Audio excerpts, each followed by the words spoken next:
Welcome. We're going to talk today about quality practice. Within any healthcare profession, quality is an interesting word because somebody walks in, regardless of what healthcare profession it is, and the question is, did they get the right standard of care to get the best treatment possible for whatever condition that they're suffering from? When we talk about chiropractic and quality, I came from a quantity background, which didn't mean there was poor quality, but I was from the DE era where all the speakers and the leaders of Life University of the day, they talked about seeing more volume, that was the key to being successful in practice. And there's something about volume, right? I used to always tell the joke back when we were teaching how to get to thousands and thousands a week. I'd say to the audience, raise your hand if you are not the firstborn in your family. And many hands would go up, and I'd say, well, aren't you glad your parents were into volume and not just quality?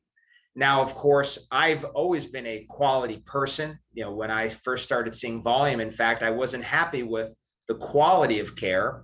And as a result, I went and got all 8 levels of certification in CBP, eventually also got a Pettibon certification, became a Clear Institute to make sure that when you got care, you got quality care that did follow guidelines that were tested and published to make sure that I could feel in my heart and in my soul that there's this inner knowing that you can't get better care, better quality care that you can get in my office anywhere else, regardless of the fact that we were seeing over 2,000 people a week.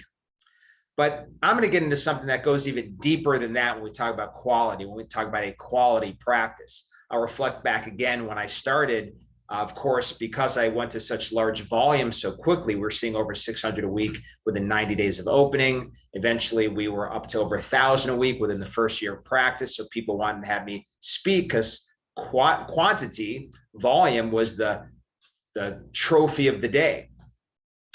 And one time when I was speaking, I was the keynote, but the first guy that went up, they said, his volume isn't that big, but the quality of his business is one of the best in the profession.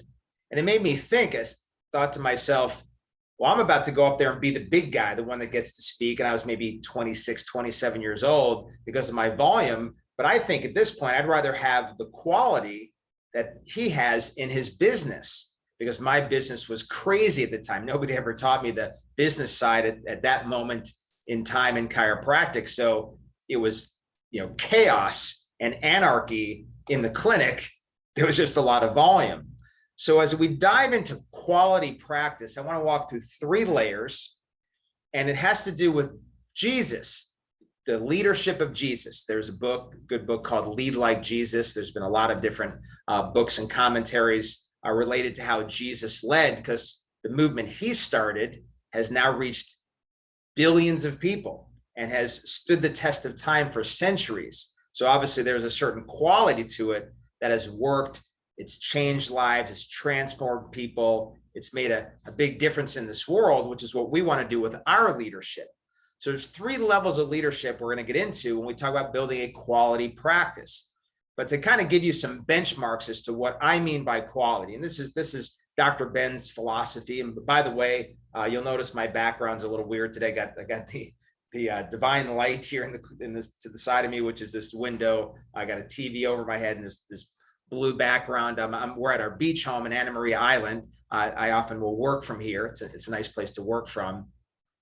So talking about quality. So first of all, quantity doesn't mean lack of quality. In fact, studies have been done that have shown in any industry that the bigger companies have a higher quality of service and care and offerings. So like the bigger hospitals have less, death rates as a result of mistakes, and bigger corporations have less quality control problems than smaller ones. So quantity actually generally means better quality if done right.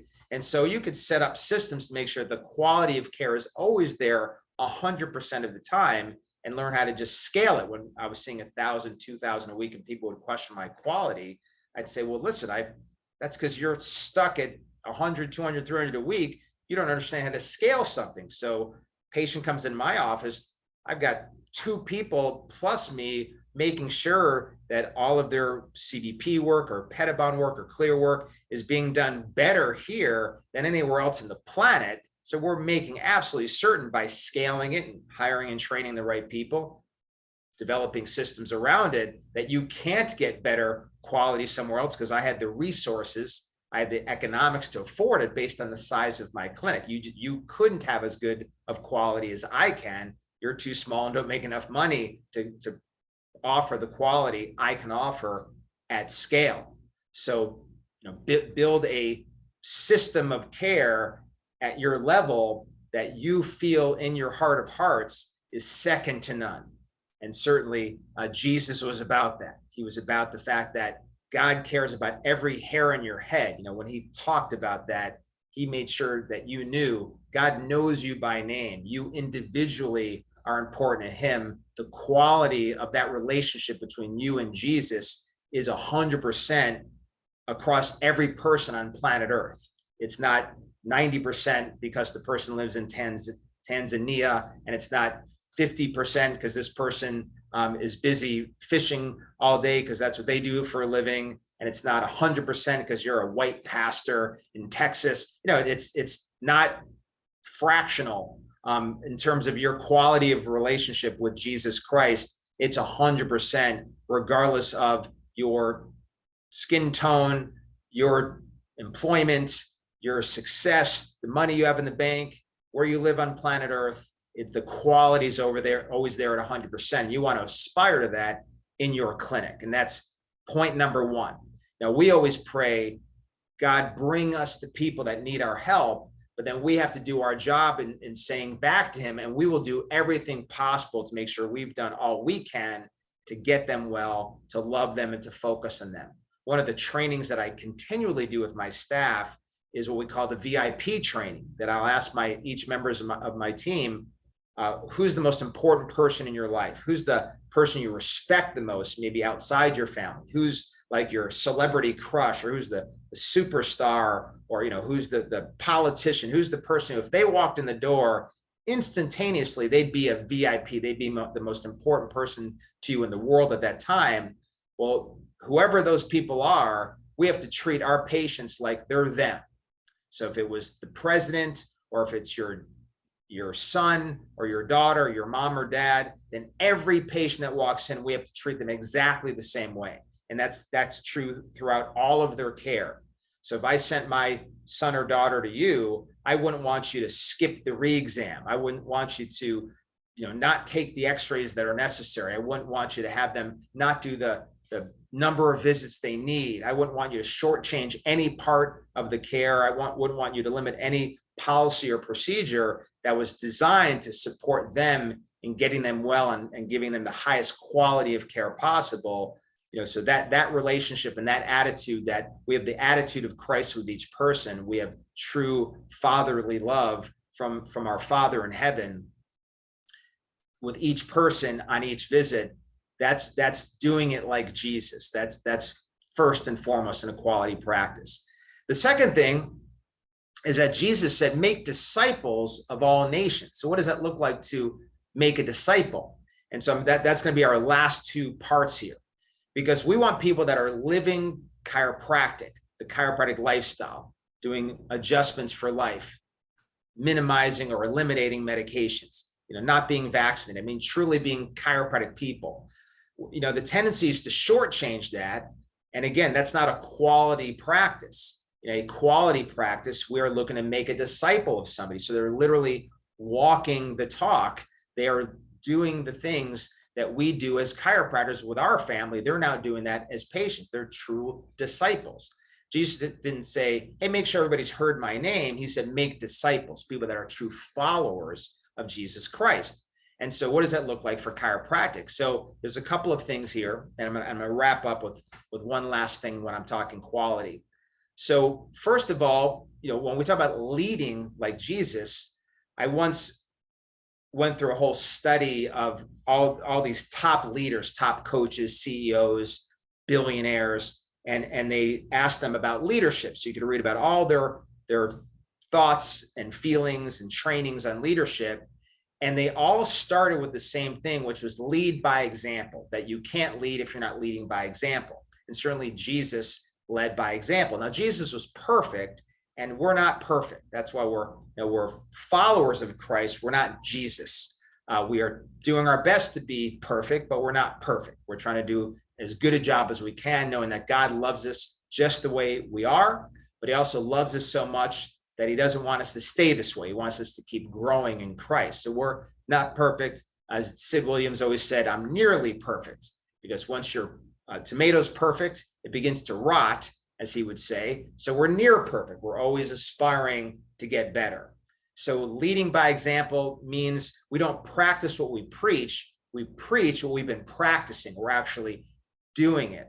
You know, after I sold my big 2,000-week clinic, we immediately opened up a clinic in Celebration, Florida. And I said to Dr. Sherry, my wife, because we were doing this together. It was our first practice opening together. And I said, I don't want to build this based on what I've done in the past, which is, a lot of marketing. We did, when we built that 2,000-week clinic, screenings and talks and all kinds of massive things going on in the community, which I love and believe in and still do to this day in the clinics that I'm involved in. In fact, right after this training, I'll go into a number of calls with partnerships I have for one of the clinics that I own in Citrus County, Florida. So I believe in all that stuff, but I said, I want to see what happens if we just build this based on the fact that people want what we have. I believe we have a great marriage. We have healthy children. All of us lead this chiropractic lifestyle. We eat well. We take care of ourselves. We're zero drug family. Our spines are under constant chiropractic care. I want people just to see what we have. And if you want that, then you should come be a disciple in this office. And part of being a disciple is making other disciples. So growing it that way. And very quickly, in a part-time fashion, because at this point I was already building a very large coaching company, had a New York Times bestselling book and a 5-book deal with our publisher. And so I was busy with a lot of other things, but very quickly we built $1 million cash practice, seeing 300 a week, part-time, just with, hey, the people that want what we have, we are preaching what we're practicing. And if you want it, come get it. And we built it that way so kind of the first part of making disciples is just, again, preaching what you're practicing, bringing in the people that want what you have. We say this about medical doctors all the time. The old school medical doctors in the 70s smoked. Today, we have a lot of doctors that are super unhealthy people. You're going to them and they're giving you drugs, no lifestyle recommendations, recommending surgeries. Like, this is not what you want. These guys are not practicing or preaching anything. They're just giving you drugs and surgery, which is doing nothing for your future. So come here if you want what we have. That's the first step of discipling. People follow Jesus because they wanted what Jesus had to offer, and they believed in the lifestyle that he was leading and who he was as the Son of God. The second part of making disciples is Jesus walked with them. So if you look at his disciples, he came to earth and walked with them for 3 solid years. And through that process of walking with them, they got to experience his miracles, how he performed the miracles, how he treated people, the love he had for humanity, what he did, when they were confronted by enemies and negativity, how he dealt with that, what he did in the storms and the trials and all the things that came against the ministry. They got to experience that. They walked with him so they could be true disciples. And once he ascended, go on to continue his ministry. These are disciples. As we make disciples of chiropractic, we want to invest in our people. When we were, again, building Celebration, we would do these things. We'd say, hey, we're doing a talk, but we're only inviting 8 people. And it's to really invest in you and share with you what it is we do to be healthy, all of the latest and greatest tools and techniques we have for well-being, whether that be nutrition, the latest advances in chiropractic, things you can do with fitness to truly be well. And we're just taking 8 people. We're going to take you on that journey, invest in you, and you'll be the next set of disciples. And part of that was, again, you've got to go make disciples. So we built, without any marketing, this 300-week, $1 million a year clinic, all cash, discipling that way. The other thing Jesus did with them is, in walking with them, again, they got to experience his lifestyle, and he can pour into them. There's a great book called Change the Culture, Change the Game.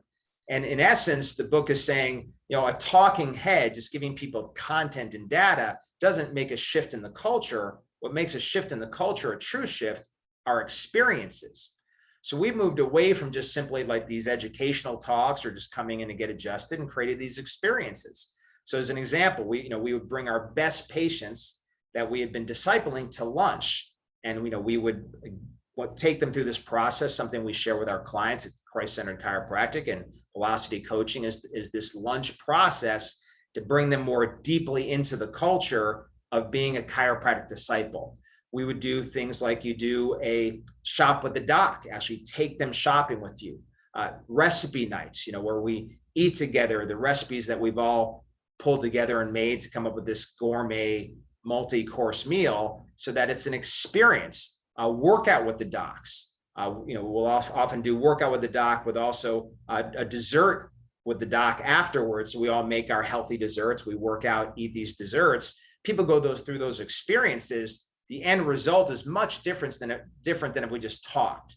This is a very Christ-like way of leading. It's walking with them. If people, and this is based on our leadership, stay committed to you, which is, again, holding them accountable, educating them on why they need to stick with you in the program, and walking with you for 3 years, we should have like a 3-year Jesus plan to create disciples. So at the end of 3 years, we have people that are ready to go lose their lives on behalf of the chiropractic lifestyle and what we do for Jesus in our offices, just like they were for Jesus when he led them to be disciples. Again, he said, make disciples of all nations, true followers, people living the life, not go just simply tell people, but look at what I did to make you a disciple. Go do that with, billions of people now for all perpetuity until I come back. That's how we lead and how we transform a community and can build a thriving quality practice, quality patients truly committed to chiropractic, not just somebody who signed a care plan, comes and goes, maybe doesn't even complete the plan, quits in the middle or quits at the end of the plan. That's not a disciple. That's not quality. Final piece of quality, is the economics. The old school quantity only was, hey, it's all about giving for the sake of giving, loving for the sake of loving, serving for the sake of serving, regardless of ability to pay. Now, even Dr. Williams, who was the one who quoted that, would say, listen, you're not supposed to see the whole family and charge one fee. That's a quote from him. That's not what I meant. That's where your heart is. And as he also said, don't let the right hand know what the left hand is doing. So if the left hand is just has a heart to just serve and give, that's great. And don't diminish that even 1%. That's your true God-serving hand, but you've got to have a business to make it sustainable. So quality is also that you could be seeing 100, 200 a week and still making $1 million. So many of my clinics now, this is a big shift from my early days when I was trying to always help people get to 1,000, 2,000 a week. That was the early days of coaching. For the last 6 years, my goal, given the fact that was kind of a failed model, you had a small group of people that can get to that 500,000, a tiny group get to that 2,000 a week, like 2 or 3 people. Few of them would sustain it or like it. So it's just a really small group and mostly an unsustainable group versus this massive group, the 90+ percenters, that getting to a couple hundred a week, 300 a week at the max was kind of what they could do. But then the old quantity, not quality model said, well, then, you're sort of condemned to only make so much because you're not seeing enough people. So we've done in terms of creating quality where you have these true disciples, true committed patients, and making sure that there's quality in terms of the economic relationship, that there's a value there that you've not diminished at all, so that the plans are now bringing in 100+ per visit average instead of that old quantity model where sometimes you saw high volume clinics averaging in the teens, $17 to $19, $20 to $25 a visit, having a 100, 200, 300 a week clinic averaging $100 to $200 per visit. There's quality there. There's a respect. There's a value for their care. And also, for people suffering more deeply with other issues, who truly, they're bone to bone. They've ruptured discs. They've got chronic disease, deep autoimmune conditions, advanced neurodegenerative disorders. These other things that you can also provide additional verticals for, other services that also add quality. There's more that I can get there for deeper issues, advanced neuropathy, plantar fasciitis, where I haven't put any weight on my foot for 6 to 12 months. All these things that are really ruining your life. All the athletes that have blown up a knee or torn something and just can't recover and get back on the court or the field. Doing something for these people where you've created additional verticals to create one of these clinics. I can't tell you how many clinics I have right now. They're seeing the same 200 to 300 a week, but have added per month another $50,000 to $100,000 or $20,000 to $30,000 extra dollars per month through other verticals, and loving life as they built this quality clinic that's helping people at another level, and is also a resource for people with conditions that have just beaten the body's ability to deal with them. The body has the limitation of time and matter, and these things are beyond those limitations and need other things to heal without the atrocities of medicine. If you don't have these other verticals, you leave people to medicine. And there's just nothing good about ending up there. I mean, not that there's never a purpose or reason for medicine, but to end up there with your advanced condition where all you could do is take some aggressive drug or have some surgery that's going to permanently alter your body forevermore, that is no way to go. And so being able to build a quality practice in this third step, where you have other ways of either generating more income per adjustment, or you actually have additional verticals that you're offering, so that a true quality practice, just to wrap up, has, once again, pure love, that you are focused on every individual, and there's a quality because of your heart, love, and compassion for these people. Every one of them, not 60% for this person and 40% for this person and 100 for this person, that everybody's getting 100% of your love, focus, and attention. Secondly, we're making disciples. So we're investing in people. We're walking with them. They're truly changing their lifestyle and then getting on board. They also go out and make disciples as well. And then finally, the quality of the value of your care, that you're not giving adjustments away or doing them for cheap, and that you can even offer additional verticals to bring huge value, generate massive income on top of what you could do with the chiropractic alone. Hopefully this helped you to build a quality practice. Bless you. Let us know what we can do for you. Remember who you are. And also remember, with God, all things are possible.